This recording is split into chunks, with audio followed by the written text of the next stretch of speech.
Some have seen in the Beatitudes a portrait of Jesus himself. Certainly they should be the portrait of every Christian and of every kingdom person.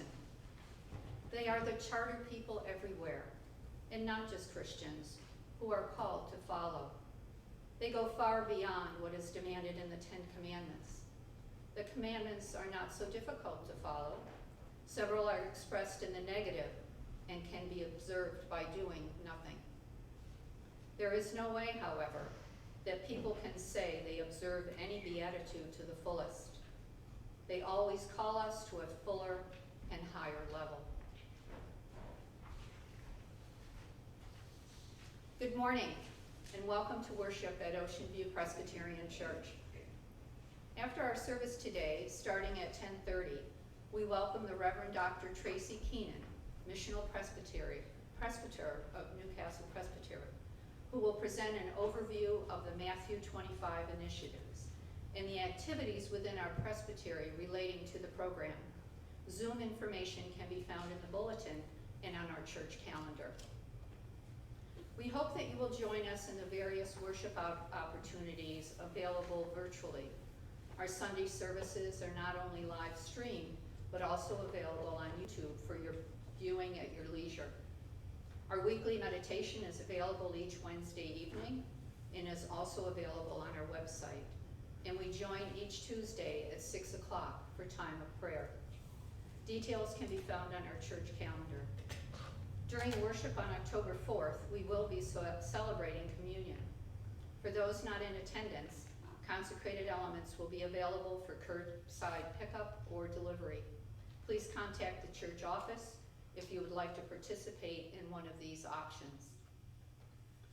Every Thursday evening in October, on Zoom, from 7 to 8:30 p.m., Bev Bailey will lead us in a study of the book, Tattoos on the Heart, The Power of Boundless Compassion, by Father Gregory Boyle, a Jesuit priest and founder and executive director of Homeboy Industries, a gang intervention program in Los Angeles. Call or email Bev to indicate your interest. Books can be purchased on Amazon. From the remainder of the announcements that you will see just how involved in mission, community support, and commitment to our church we remain even in the wake of this unprecedented pandemic. The 32nd annual Crop Walk will be held on October 18th. Please see the link on our website to join Crop Walk 2020 team page. While the majority of fundraising will be done online, there will be an opportunity to walk at Our Lady of Guadalupe Mission Church on October 18th. We ask that you join our team and pass the word on to all your friends and family, or simply just donate. Checks will also be accepted and can be dropped off at the church office. Last year, OVPC raised $5,214, and our challenge this year is to meet or exceed that amount. Please contact Bob Doherty with any questions you may have. Due to the pandemic, the Pyle Center Food Pantry has been unable to distribute food to families, but hunger in our area is still a crisis and donations are still needed. In continuing conversation with the Pyle Center, it has been decided to reach out and identify other ways to distribute food to those in need. Your continued food donations are being given to students and their families in the Selbyville Middle School area. An administrator at the school identifies students and family in need and is in contact with them. The deacons will continue to be in contact with the Pyle Center to determine when their food pantry will reopen. Until then, please know that your donations of food are being distributed to where it is needed. Thursday, September 24th, this Thursday, we're asking for volunteers to assist at the Frankfurt thrift store. We will be bringing down the winter inventory and filling all the racks that were emptied yesterday.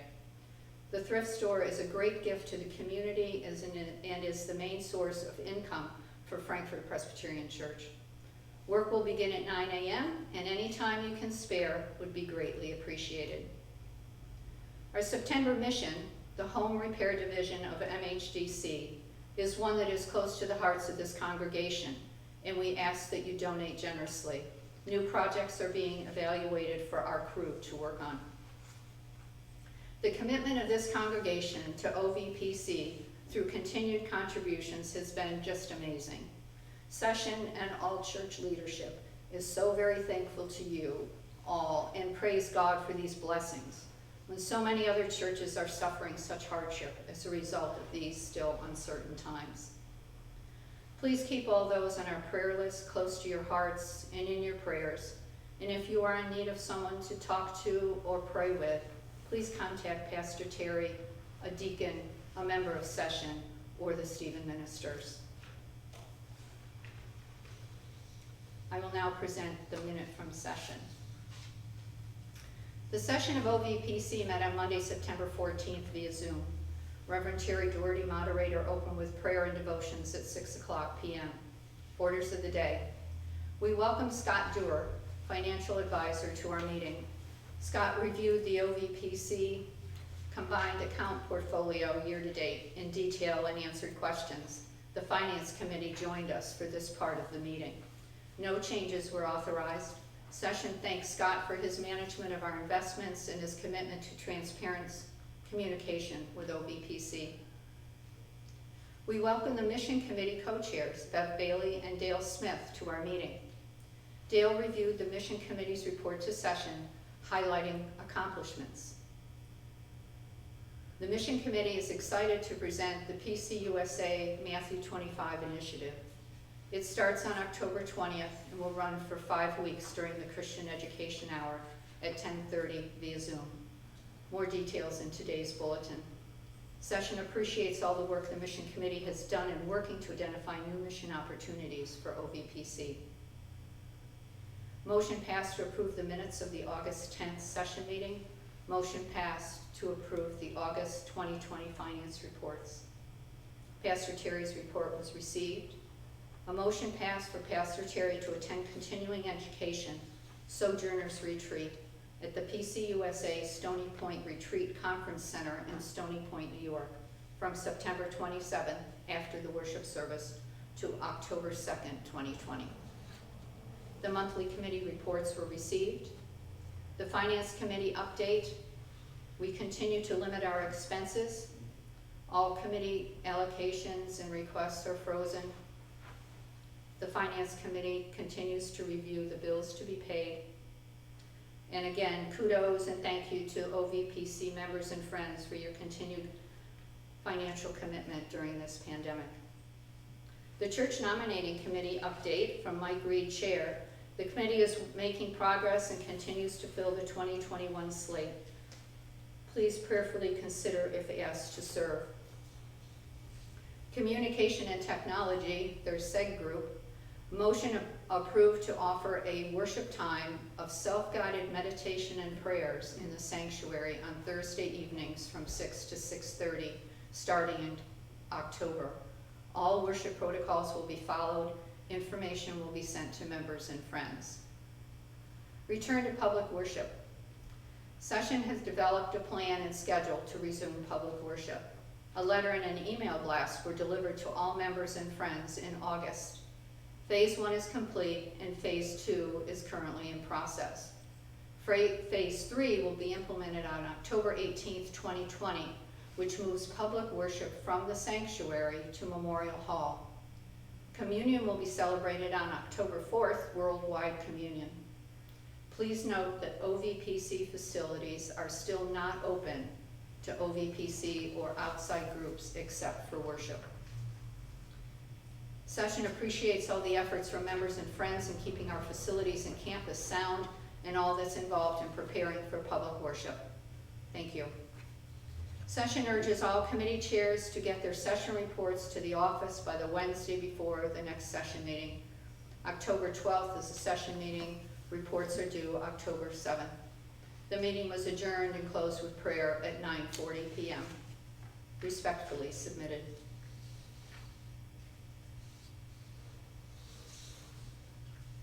Please join me in the call to worship. Blessed are the poor in spirit, the downtrodden and despairing. They will rejoice in God's reign forever. Blessed are those who mourn, who are grieving. They will be comforted in God's reign forever. Blessed are the ones who seek justice and righteousness. They will find it in God's reign forever. Blessed are we when we love our neighbors and seek their needs.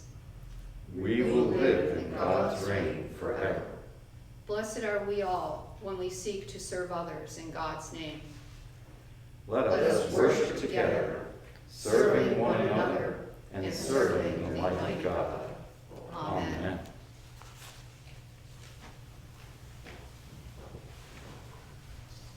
Please join me with a reflection on common humanity. Faithful God, when you say the poor in spirit are blessed, you challenged us in our fullest of possessions. When you say the gentle are blessed, you challenge us in our world of petty antagonisms and political accusations. When you say those who hunger and thirst for justice are blessed, you challenge our self-satisfaction, our turned head, and our blind eye. Especially in this time of separation and even of isolation, we cherish what we do have, what we can get, and what we will keep, however little they may mean to us or to our survival. In our solitude, O Lord, challenge our fellowship. Ground us, O God, in the love for others, in your mercy, in your forgiveness. Transform us by your cross, write your laws upon our hearts. Change our hearts, O God. Make them truly reflect your truth.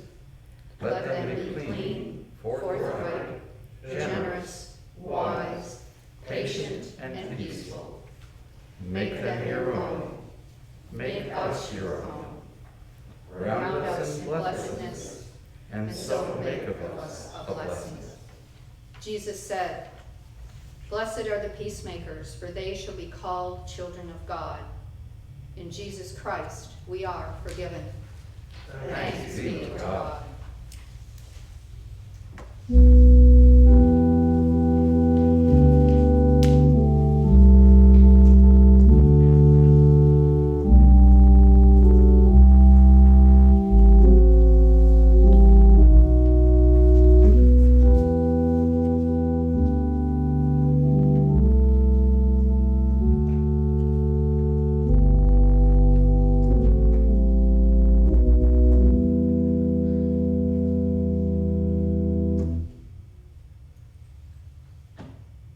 Please join me in prayer.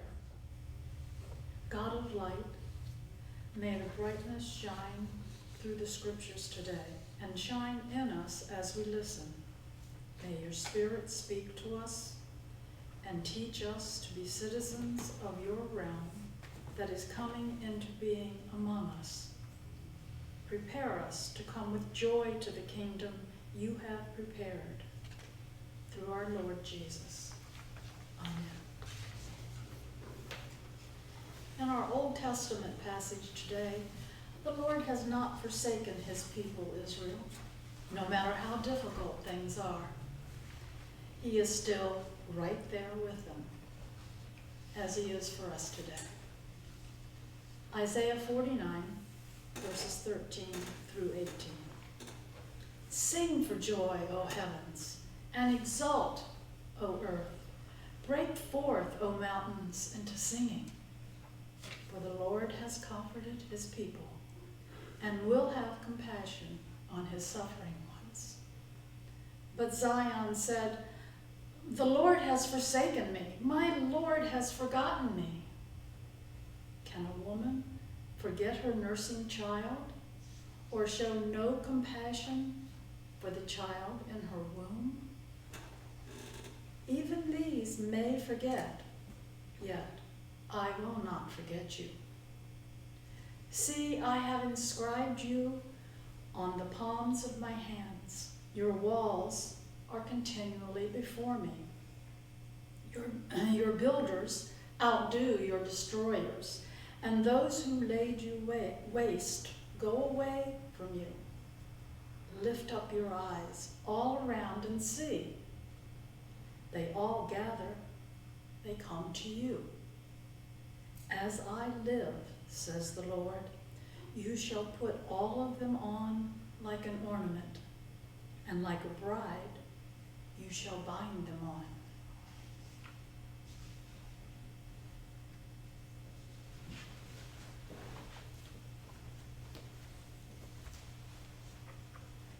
The gospel lesson this morning comes from Matthew chapter 5. When Jesus saw the crowds, he went up the mountain, and after he sat down, his disciples came to him. Then he began to speak and taught them, saying, Blessed are the poor in spirit, for theirs is the kingdom of heaven. Blessed are those who mourn, for they will be comforted. Blessed are the meek, for they will inherit the earth.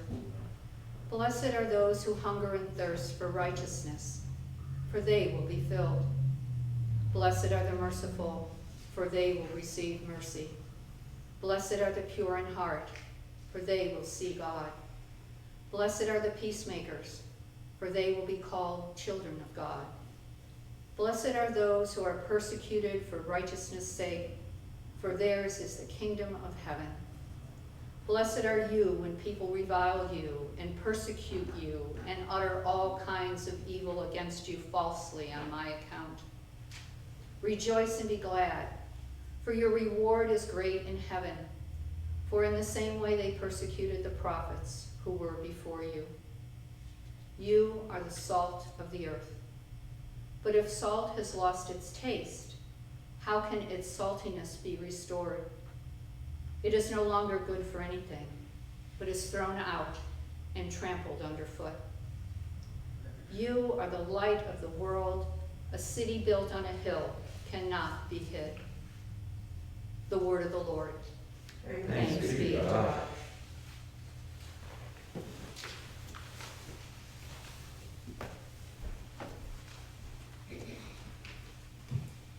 If you are a regular follower of the Revised Common Lectionary, and that includes if you do a daily devotional like these days, which I know many of you do follow, you were probably surprised now or when you took a look at your bulletin the first time that we are off lectionary. I have moved ahead to November, and for the next 3 weeks after this one, actually 4 because October 4 doesn't count, we will be doing what is the final set of lections of the year because of coordination with both Christian Ed and Mission Committee to present the Matthew 25 initiative. 3 other weeks will be portions from Matthew 25, and you can find them if you study the lectionary in November. Ashrei Haish Asher, happy the one who, Lahalach Bidzot Roshim, doesn't walk according to wicked advice. So begins Psalm 1. And by the way, Ashrei Haish Asher, the one who also doesn't stand where sinners stand or sit where doubters sit. That is in the Hebrew. The Aramaic in which Jesus spoke the Beatitudes probably sounded like it was starting exactly the same way when he said, blessed are, etc. Both Ashrei and the Greek makarios, which translates it throughout the New Testament, are generally translated happy or blessed, almost interchangeably. And I think the gulf between these concepts, happy and blessed, is not nearly so wide as we modern people would make it seem. We have come to a great distance from the constant interaction and mutual exchange of traditional societies, and our boundaries take far less account of the well-being of other people. Further, we have separated the gift of God from our material well-being, thinking that we generate our own well-being. we see only extraordinary good fortune as something that we would call blessing, something above and beyond. We see our static daily state of self-satisfaction as the measure of happiness, and we think we were responsible for that ourselves. God and the author of the psalm and Jesus, who was a great student of the Psalms, would disagree. All would say that a life consciously, deliberately lived in alignment with the purposes God designed human beings for, purposes which were revealed in Genesis, revealed in the garden, that person is happy and blessed. Those purposes, stewardship, companionship, and a love for the beauty of God and the beauty of God's creation, are fulfilling, and they are unmarred by doubt. God ordained, they are ordered toward our good and toward our flourishing. Blessedness, or happiness, speaks to, I think, a sort of alignment or properness or harmony of our inner and outer selves, of our thinking and acting selves, of our God-designed spiritual selves, and our in-society embodied selves. All of these selves are good, and I mean good in the Genesis sense, when God finds things good, which means not just good, but really very, very, very good. Consistency among all these selves is an ideal. The absence of conflict among them all is ashrei, is makarios, is both blessedness and happiness. It's perhaps true, and I've talked about it before, that Western Christianity fell a little too much under the sway of Greek philosophy, and thus lost some of the mystical fire of the Eastern Christianity. But that's because Christianity found such an ideal partner in Greek philosophy. Greek philosophy tended toward the middle way, the adjustment to physical limitation and to the reality of suffering and death, which we often call dispassion, or moderation in all things. But this is just not generally expressed as fulfillment. It is simply accommodation to a less than friendly reality. We can harmonize pretty easily Ecclesiastes' call to eat, drink, and be merry while we're here, with Polonius's urging to Hamlet to neither a borrower nor a lender be, straight through to Pangloss, who tells Camille, this is the best of all possible worlds. God, and God known to us in Jesus, promises so much more than that. Asher haish asher, happy is the one who does not listen, say, to the serpent, and never violates the terms of Eden. It would have all gone more than just well for Adam and Eve if that were the case. Jesus insists that a God-aligned life is transcendence. Paul says it makes us more than conquerors. And John reports that it has overcome the world, and in the prologue had already said that the world stood no chance of overcoming it. It is in this context that Jesus speaks his word, deliberately echoing the psalmist, happy are they, while calling not for a prior and perfectly maintained perfection of obedience, as our wisdom tradition does say is best, but instead to those who would have been better off had they not spun aside to sin and self-absorption. Jesus calls instead for actions of behavior rather than an absence of behavior. He describes what to do and who to be rather than what not to do as a road to blessedness. In doing so, he speaks directly to the fallen, to the lost sheep, to the ones outside the circle. He, in fact, speaks to us. All we like sheep, says Isaiah, Bono sings of the lepers in our head. Essentially, Jesus' slightly rueful message is, well, now that you have walked in the way of the wicked, now that you have stood with the sinners, now that you have sat with the scoffers, here's what to do. Here's the way to your own ashrei. And by the way, know with all humility that it all always depended on God anyway. You need to long for and to seek for and to strive for that first condition, the one you gnawingly know you lost. Cain ought to have made peace with Abel, so make peace. Mourn as they mourned in Babylon, longing for their true home and to return to it after having been sent away from it. Seeking righteousness comes at a cost. Seek righteousness nonetheless. You were made to give flavor to my creation, to shed light on my world. Strive to do these things. None of this is any good if you neglect your true self, still less if you neglect your neighbor.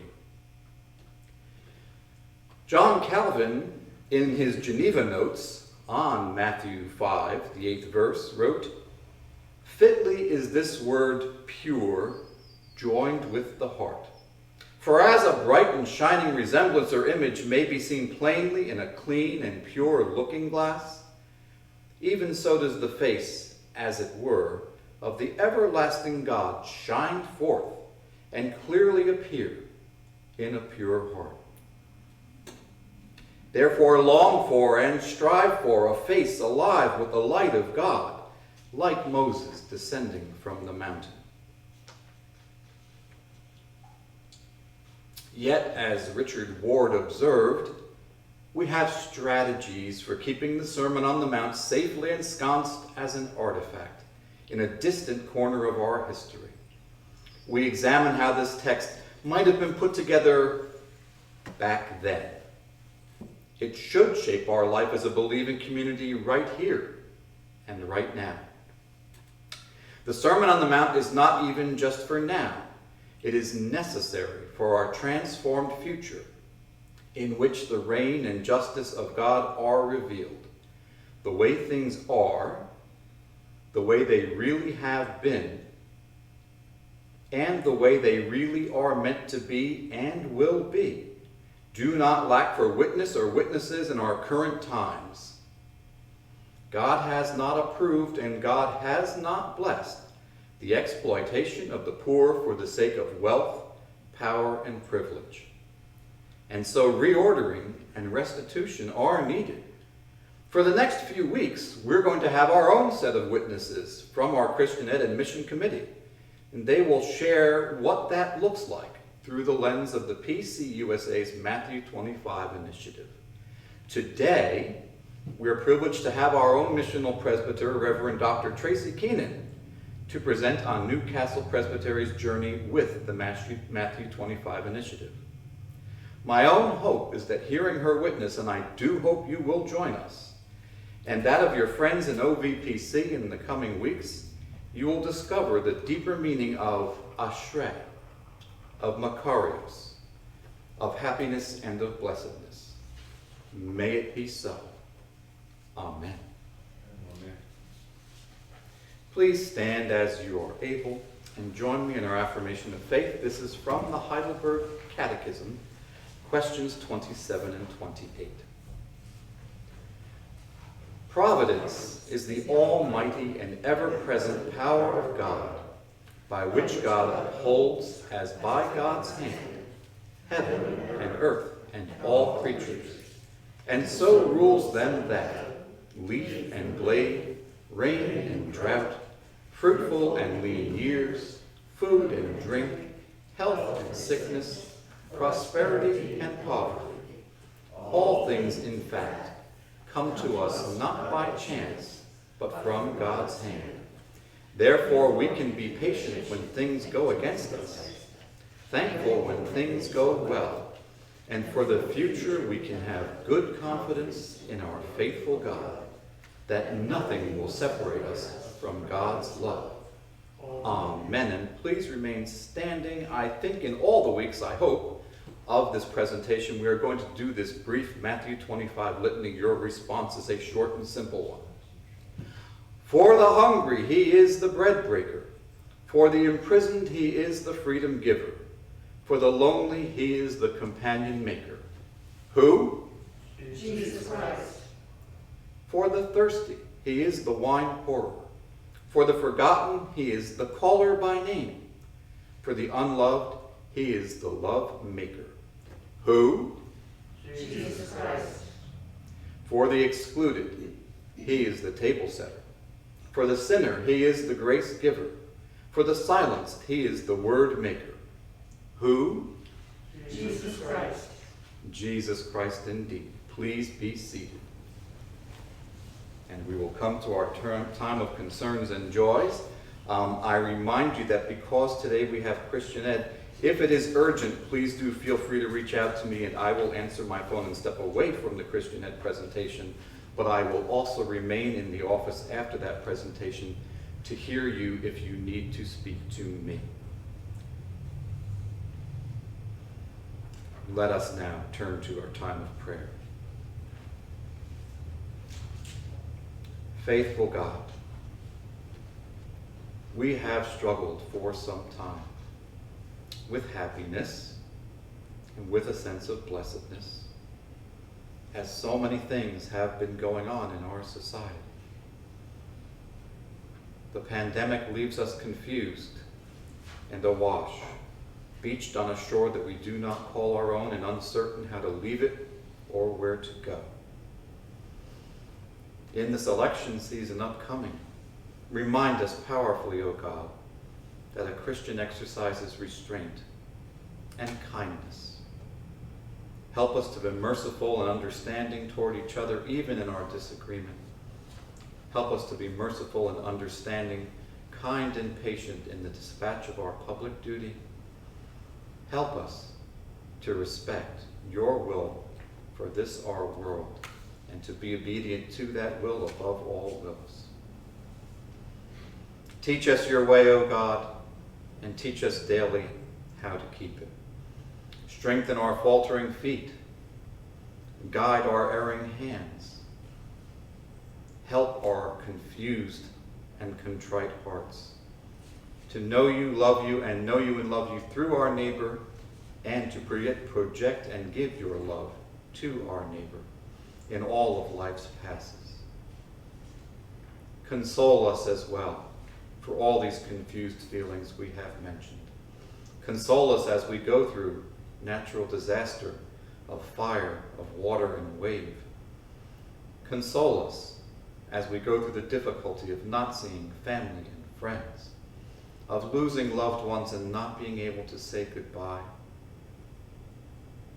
of not being in constant physical contact here in our embodied and good selves, and struggling to keep spiritual contact in our spiritual and good selves. Be a blessing to us, we pray, in the name of Jesus Christ, your Son, who taught us his more perfect prayer. Our Father, who art in heaven, hallowed be thy name. Thy kingdom come, and thy will be done, on earth as it is in heaven. Give us this day our daily bread, and forgive us our debts, as we forgive our debtors. And lead us not into temptation, but deliver us from evil. For thine is the kingdom, and the power, and the glory forever. Amen.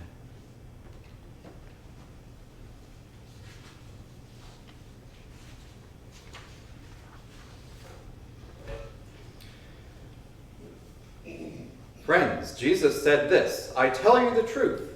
Whatever you have done for one of the least of my sisters or brothers, you have done it for me. So help us now, faithful God, to see you in the needs that confront us daily. Help us to see you in those who are weak and lonely, hungry and afraid.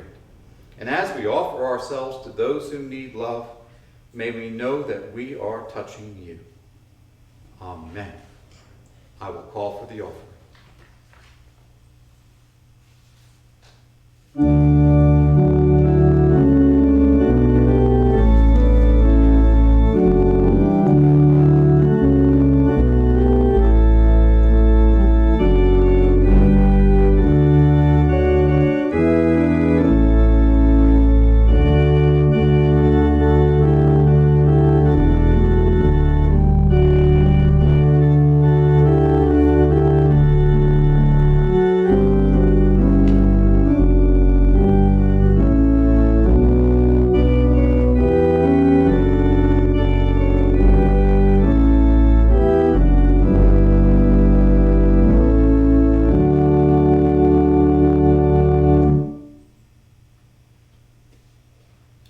Faithful God, we long for the time when the meek shall inherit the earth, and all who hunger and thirst after justice shall be satisfied. And we believe that, despite the persistence of evil, now is always the time when more good can be done, and we can make a difference. May it be so through the offering of these gifts and the offering of our lives. Amen. This charge is from the Children's Defense Fund. Jesus taught us, "Blessed are the peacemakers." May God grant you the vision, strength, and courage to proclaim God's message of peace, whether welcome or unwelcome, for the sake of God's beloved children. Amen. And now, friends, I entrust you to God and to the message of God's grace, a message that is able to build you up and to give you the inheritance with all who are sanctified. Now may the grace of our Lord and Savior Jesus Christ, the love of God, and the fellowship of the Holy Spirit be with you and remain with you this day and every day. Amen. Amen.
Highlight, Mike.